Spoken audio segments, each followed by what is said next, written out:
अस्सलाम वालेकुम रहमतुल्लाह।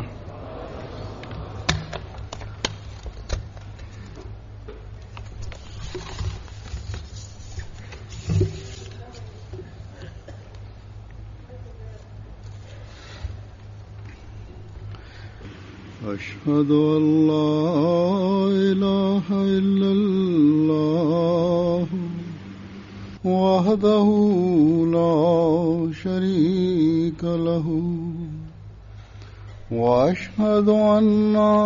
मुहम्मदन अब्दुहु व रसूलुहु अम्मा बादु फ़अऊज़ु बिल्लाहि मिनश शैतानिर रजीम। बिस्मिल्लाहिर रहमानिर रहीम। अल्हम्दुलिल्लाहि रब्बिल आलमीन अर्रहमानिर रहीम मालिकि यौमिद्दीन इय्याका नअबुदु व इय्याका नस्तईन इहदिनस सिरातल मुस्तकीम صراط الذين أنعمت عليهم غير المغضوب عليهم ولا الضالين। हजरत मिर्जा मसरूर अहमद सैयद खलीफतुल मसीह खामिस अल्लाह ताला के फजल से जमात अहमदी ऑस्ट्रेलिया का जलसा सालाना शुरू हो रहा है और मुझे यहाँ دلته به د هغې خطبې پښتو ترجمه د احباب په خدمت کې وړاندې کړو. तकरीबन 7 साल बाद तौफीक मिल रही है। د خدای پاک په فضل ये जलसा सालाना د جماعت احمدیه آسټرالیا جلسه سالانه د نن نه شروع کیږي حضرت مسیح موعود علیہ الصلوۃ والسلام نے رکھی او مالا د دې جلسې کې د شامل دو توفیق د وو کالو پس حاصل شوه دی. जो हिंदुस्तान के دا جلسه سالانه چې بنیاد एक छोटे से कस्बे حضرت مسیح موعود علیه السلام د نن نه تقریبا 130 کاله مخکې شو او نن نه 130 کاله مخکې چې ومبه جلسه سالانه د هندوستان د پنجاب صوبې وړو کې شنکلي قادیان کې شوه و. दुनिया के एक बड़े खित्ते में मुंतखब होते हैं जिसमें बड़े ममालिक भी शामिल हैं نو هغه کې صرف और छोटे ममालिक भी शामिल हैं। 15 یا تنه شامل شوي अमीर मुल्क भी शामिल हैं और نن गरीब मुल्क भी शामिल हैं। دا جلسه दुनिया का कोई बड़े आज़म د ऐसा नहीं دنیا जिसमें ये जलसा یوې मुनक़िद ना होता हो। لوی خطې کې منعقد کیږي چې پکې لوی ملکونه هم شامل دي او واړه दुनिया के ملکونه कोने कोने هم में مالدار ملکونه هم شامل دي او غریب ملکونه هم. क्योंकि د دنیا یو بر اعظم داسې نشته इस्लाम ने फरमाया है چې دا जलسه پکې نه इस जलसे کیږي. को मामूली इंसानी जलसों की तरह ख्याल न करें। ये वो अमर है जिसकी खालिस د ताईद हक یقینا چې د دیو جلسو د دنیا ګډ ګډ کې او په هر ملک کې انعقاد کېدل یقیني وو ځکه چې د څنګه چې حضرت مسیح موعود علیه السلام فرمایلی دي چې دا جلسه खुदा ताला ने لکه د انسانانو د جلسو معمولی نه ګڼي. दुनिया में دا هغه امر دی जलसों के چې इनेकाद بنیاد یې خالصتا د حق लोगों का تایید इकट्ठ नहीं है او د اسلام د کلمې په बल्कि اعلا हज़रत मसीह باندې मौऊद دی. अलैहिस्सलाम की सदाकत की दलील है। د دې سلسله د بنیاد جماعت احمدیہ خخته کے خدای پاک په सच्चा خپل होने की لاس दलील کې है। ده. आ हजरत सल्लल्लाहु अलैहि वसल्लम نو په دنیا की کې बड़ी د शान से جلسو एक बुरे के انعقاد बुरा होने की दलील है। صرف د خلکو अल्लाह ताला के फरमान راغونډولو لپاره نه وي بلکې वाखरीन دا मिनहुम د लम्मा حضرت यल्हक़ु مسیح موعود बिहिम علیه السلام د صداقت دلیل के دی. रोशन तर निशानों के साथ د جماعت احمدیه د رښتینولیت دلیل دی. हज़रत मसीह मौऊद अलैहिस्सलाम के د رسول अल्फाज الله صلی الله علیه و آله وسلم د پیشنګوئی سره د یو شان د پوره کېدو دلیل खुदा دی. ताला ने अपने हाथ से रखी है। सिर्फ अल्फाज नहीं ښه روښانه نشانونو سره د خدای پاک د فرمان چې لم يلحق بهم د پوره کېدو دلیل دی. طلوع होने के साथ حضرت مسیح د حضرت مسیح موعود علیہ السلام دا الفاظ چې اس سلسلے کی بنیادی این خدا تعالی نے اپنے ہاتھ سے رکھی ہے، یعنی د دې سلسلې د بنیاد خښت خدای پاک په خپل لاس یې کړه. دا صرف الفاظ نه دي بلکې نن هر نوې ورځ چې راخیږي نو دا د حضرت مسیح موعود علیہ السلام په حق کې د خدای پاک د تایید او د نصرت نظارې سرګردنه صداقت کے لیے یہ جلسوں کے انعقاد ہی خلق دنیا کے کونے کونے د حضرت مسیح موعود علیہ السلام د صداقت دلیل غواړي کہ وہ جلسہ جو سترګې بندې نه وي،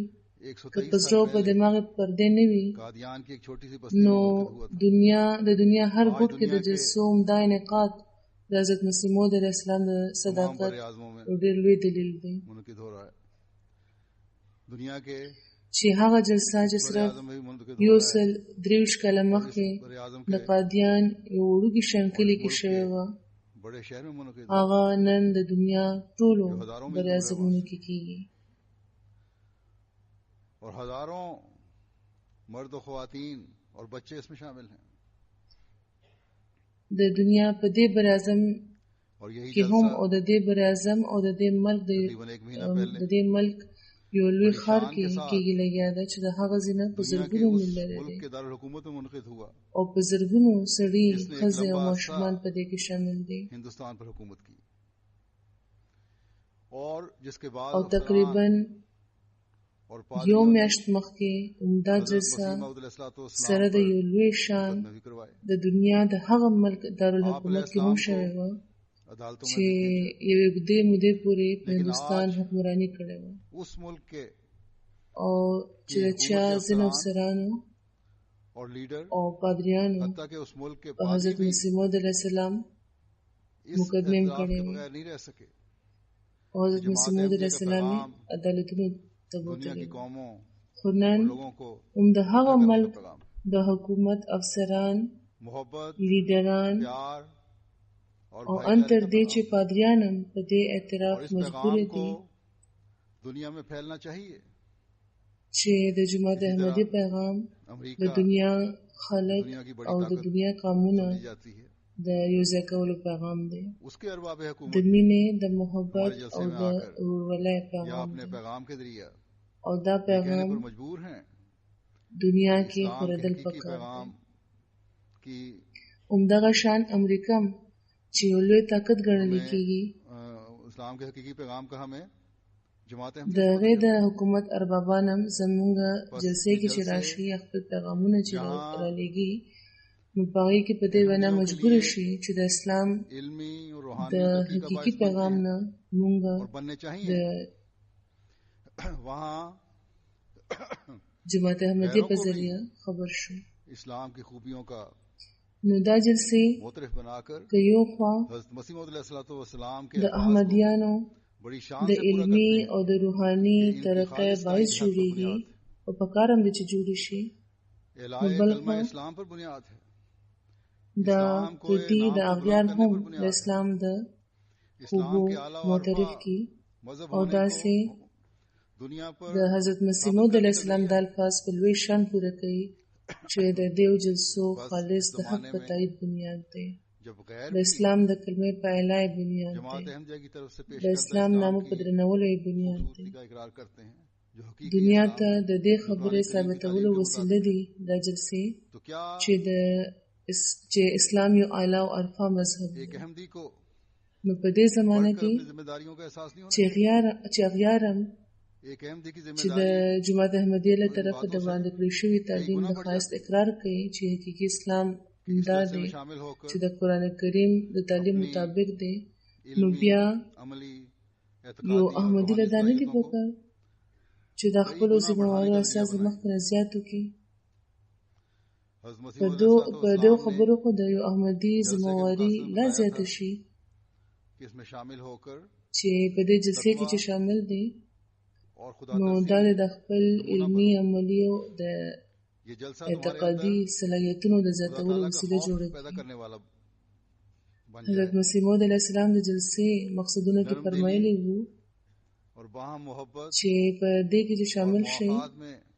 दूसरों چې के په دې लिए کې شامل नमूना बन شي जाओ। او د تقوا او د خدا ترسۍ भाईचारे نمونه में شي एक मिसाल कायम करो دا जلسه د پتاسو کې और आइजी पैदा دا करो। جلسه د پتاسو کې د दीन خدای की खिदमत के लिए د ویرې د پیدا अपने کولو अंदर وسیله شي एक जोश और जज्बा पैदा करो। د زړه په نرمۍ इस یو तरह بل से سره مینه अल्लाह او ताला से مواخات کې د نورو لپاره نمونه شي एक जिंदा ताल्लुक ورولۍ पैदा کې یو करने की कोशिश مثال करो। قائم کړي انکسار जलसे के او दिनों में عاجزي پیدا کړي अपने अहद बैत के जायजे د लो دین خدمت لپاره ځان کې یو जिसमें جوش हुकूकुल्लाह के साथ او جذبه پیدا کړي हुकूकुल इबाद की अदायगी की तरफ भी तवज्जो देने की जरूरत है। خدای پاک سره आपने फरमाया د یو ऐसे लोगों से ژوندۍ क्या काम है تعلق پیدا کولو کوشش जो وکړي सच्चे दिल से د دې جلسې په دینی ورځو کې احکام अपने د सर पर خپل नहीं د उठा लेते بیت د لوز لګجاج واخلي چې बस پکې حقوق الله سره बहुत سره बड़े काम है। د حقوق العباد د پوره کولو طرف ته هم د پام हज़रत मसीह کولو मौऊद ضرورت دی अलैहिस्सलाम حضرت مسیح اسلام बहुत बड़ा فرمایلی دي मिशन लेकर आए थे। دا څه خلکو سره زما څه کار دی अगर हमने چې د دین احکامات په رښتینې زړه په سر نه اوچتای और इस मिशन को पूरा करना है نو دا ډېر لوی کارونه دي چې د یو احمدي په سر دي हमें उन तालीमात पर गौर करना होगा जो आपने हमें दी। حضرت مسیح موعود علیه السلام یو ډېر हमें उन तमाम لوی مشن तौक़ात سره पर راغلی وو पूरा که उतरने مونږ की د कोशिश هغوی करनी د होगी بیعت حق پوره जो کول आपने غواړو हमसे रखी। او کم مشن چې هغوی راوړی बस وو هغه हमें پوره کول غواړو ये न समझना نو चाहिए بیا پکار ده چې په هغو हम تعلیماتو अहमदी हो गए غور وکړو چې और کوم मकसद पूरा हो هغوی गया। مونږ له راکړي وو अब अहमदी होने के बाद په هغو ټولو इन توقعاتو बातों باندې د پوره کېدو और इन کوشش चीज़ों وکړو और उन तौक़ात की چې کوم तलाश की هغوی जरूरत है مونږ نه لرل जो हज़रत मसीह मौऊद نو अलैहिस्सलाम ने مونږ له دا نه دي ګڼل پکار چې مونږ احمدیان شو जलसे के نو 3 مقصداً दिन پوره شو क्योंकि इज्तिमाई तौर पर रूहानी اوس माहौल के احمدي दिन है। کېدو نه پس د هغو خبرو इन दिनों د में هغو खास तौर سيزونو पर او د هغو توقعاتو د لټون ضرورت دی तलाश करके چې کوم حضرت مسیح موعود यहाँ علیه के السلام प्रोग्रामों से مونږ फायदा لپاره उठाकर لرل हमें एक د جلسې دا درې ورځې कोशिश करने की په जरूरत है। اجتماعي تور چې د روحاني जायजे ماحول लेने की ورځې जरूरत دي है। نو ځکه په دې ورځو کې په خاص تور د मैं उस फहरिस्त में से دیو خبرو चंद د बातों का لټون जिक्र پکار करूंगा دی और आपके सामने पेश او د करूंगा یو जो उन او د मायारों की तरफ پروګرامونو نه रहनुमाई करते हैं په फायदा जिसकी خستو तवक्को د یو हज़रत मसीह मौऊद अलैहिस्सलाम حقيقي احمدي جوړېدو کوشش کول پکار دی د خپل ځان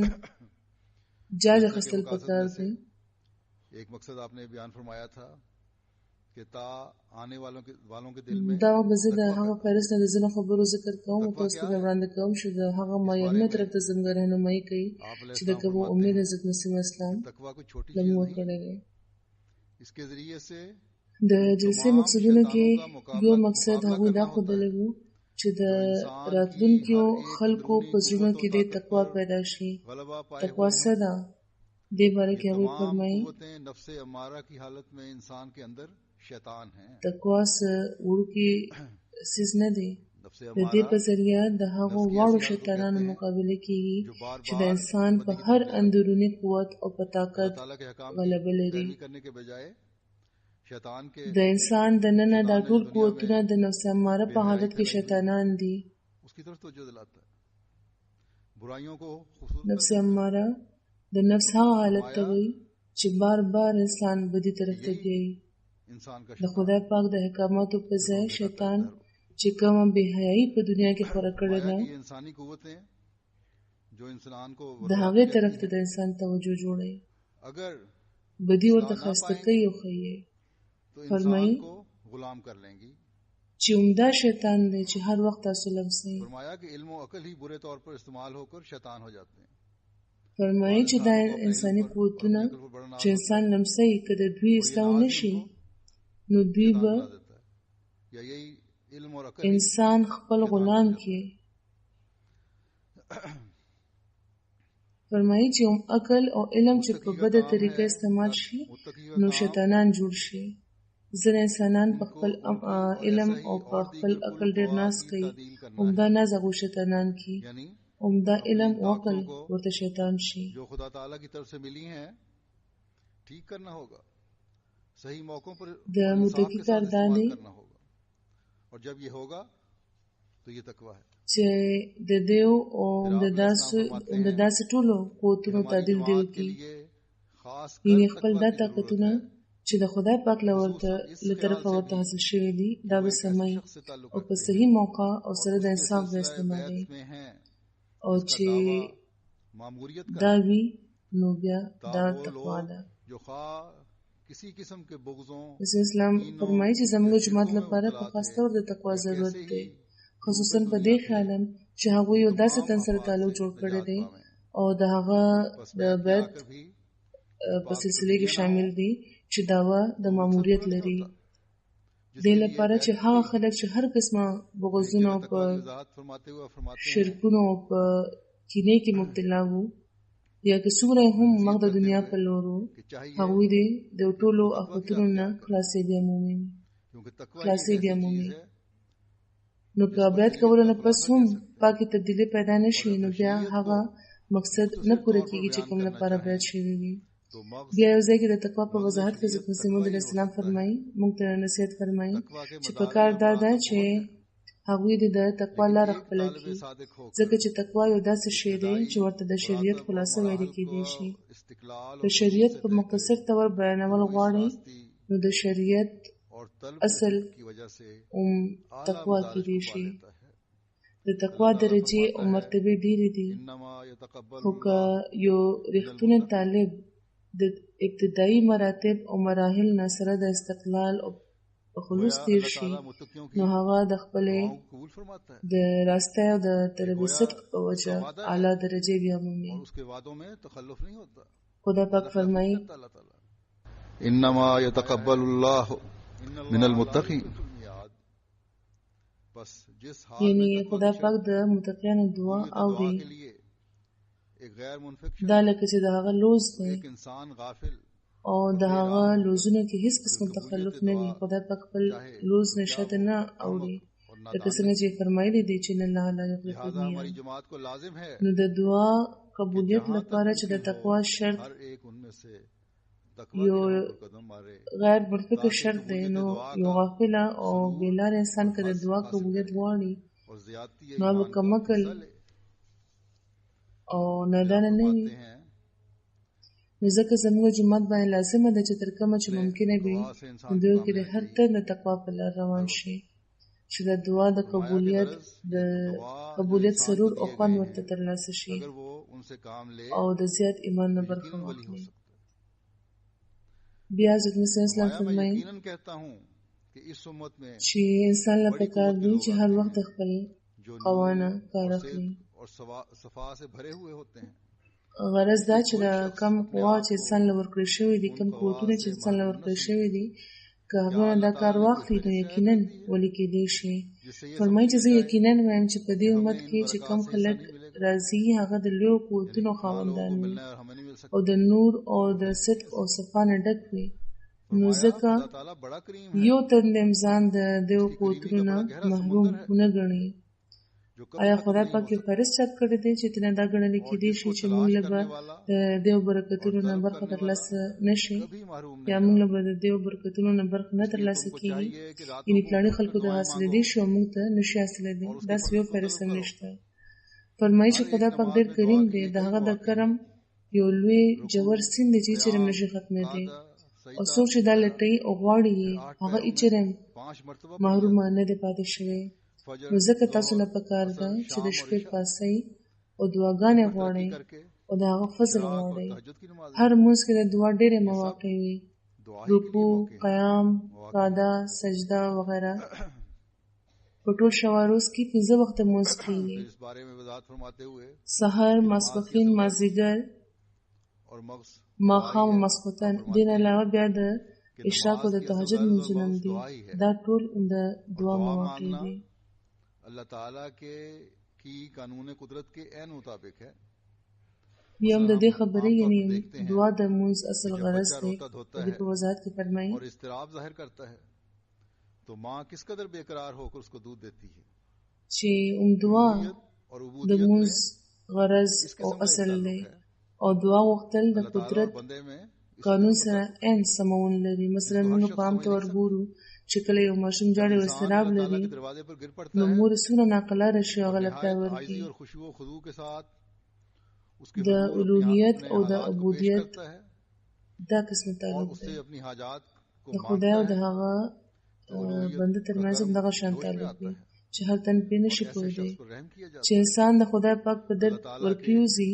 او په ډېرې عاجزۍ او سره د خشوع خضوع خپل حالات د خدای پاک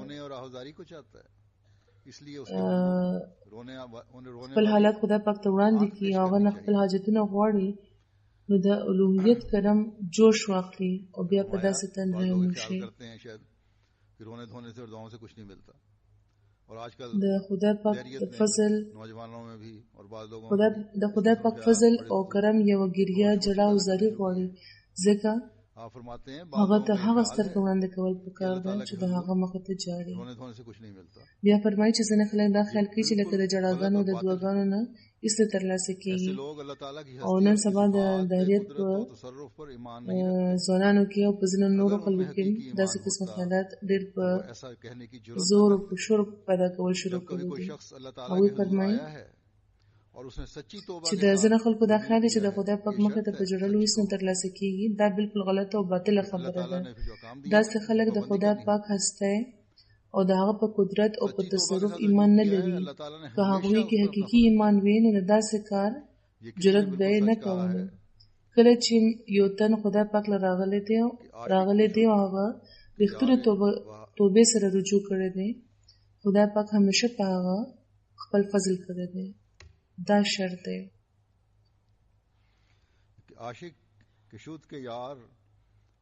رښتینه توبه یې نو خدای پاک چې کوم حکمونه ورکړي دي د هغوی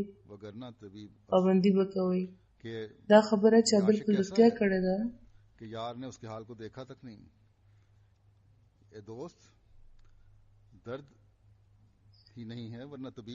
عاشق کی شد که یار به حالش نظر نکرد خواجه درد نیست وگرنه طبیب نیست دا څنګه عاشق دی چې یار د هغه حال وګوري نه یې ملګریا درد اصل کې نشته ګینه طبیب خو حاضر دی یعنی په تاسو کې هغه درد نه پیدا کېږي ګینه علاج لپاره خدای پاک خو حاضر دی فرمایي خدای پاک دا غواړي چې تاسو د هغه مخې ته سره د پاک زړه راشئ شرط صرف دومره دی چې ځانونه د هغه مطابق سم کړئ او هغه رښتونې تبدیلي چې انسان د خدای پاک مخې ته د تلو قابل کوي حاضر دې پیدا کړي نو زه تاسو ته رښتیا وایم چې خدای پاک عجیبه قدرتونه لري او د هغه فضلونه او برکتونه بې انتها دي خو هغه کتو لپاره او ترلاسه کولو لپاره د مینې نظر پیدا کوي که مینه رښتونې وي نو خدای پاک ډېرې دعاګانې اوري او تاییدونه کوي بیا د عاجزۍ او د انکسارۍ طرف ته پام ګرځولو لپاره هغوی فرمایي د اهل تقوا لپاره دا شرط دی چې هغوی د خپل ژوند سره د غربت او مسکینۍ د تیر کړي دا د تقوا یو خاخ دی چې د کوم په ذریعه به مونږه د ناجایز غضب مقابله کوو لیو عارفانو او صدیقانو لپاره آخري او له ټولو نه ګران مزل د غضب نه د بچ کېدو دی عجب او پندار له غضبه پیدا کېږي یعنی غرور او تکبر له غضبه پیدا کېږي همداسې کله نه کله همدا غضب په خپله د عجب او د پندار نتیجه وي یعنی غصه هم د تکبر په وجه پیدا کېږي او د تکبر او د نخوت نه غصه پیدا شي मैं नहीं चाहता कि मेरी जमात वाले आपस में एक दूसरे को छोटा या बड़ा فرمایي چې غضب عمله بکیږي چې کله انسان خپل نفس له په نورو ترجیح ورکړي انسان ځان څخه ګڼل شروع کړي زه دا نه غواړم چې زما د جماعت خلک د یو بل لوی یا وړوکي وګڼي یا یو بل سره غرور وکړي یا د استخفاف نظر د یو بل یا د استخفاف نظر د یو بل لپاره لري یو څوک د ځان نه کم وګڼي صرف خدای پاک خبر دی چې څوک لوی دی او څوک وړوکی دا د یو قسم تحقیر دی چې پکې حقارت وي